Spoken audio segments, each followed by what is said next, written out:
મારું નામ સંદેશ સુરેશભાઈ દાસ છે. શું ઘટના ઘટી હતી અને ક્યાં થઈ? આ ઘટના ડીમાર્ટ સચિનની સામેની વાત છે અને ત્યાં કરંટ જીબીવાળા જે છે એમની બેદરકારીના વજહથી આ કરંટ પાસ થયું. એટલા ભાગમાં થયું કે એમાં આના કરતાં બી વધારે એની લારી છૂટી છે. એ વિડીયોમાં તમે જોઈ શકશો.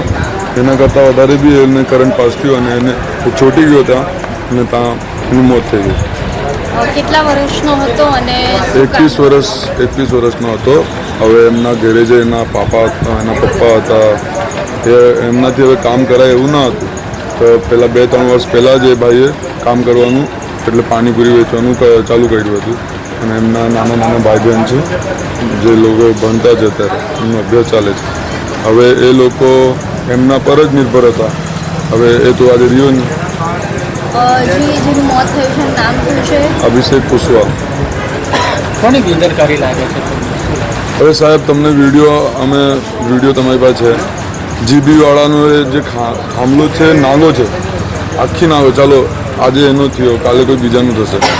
હવે એટલા વધારેમાં જો કરંટ પાસ થતું હોય, 2-3 મીટરમાં કરંટ પાસ થતું હોય, દૂરથી ખેંચાઈ ગયો. કંઈ ચોટીને બી ન હતો કે ભાઈ એમાં એ થઈ ગયો કંઈ બી. હવે એ આખો થાંભલો જે છે નાગો છે. હવે ત્યાં ખેંચાઈ ગયો પેલો માણસ. હવે એમને અત્યારે 1 મહિના પહેલાં એમની એન્ગેજમેન્ટ હતી થઈ ગયેલી અને 3 મહિના પછી એમનું લગ્ન હતું.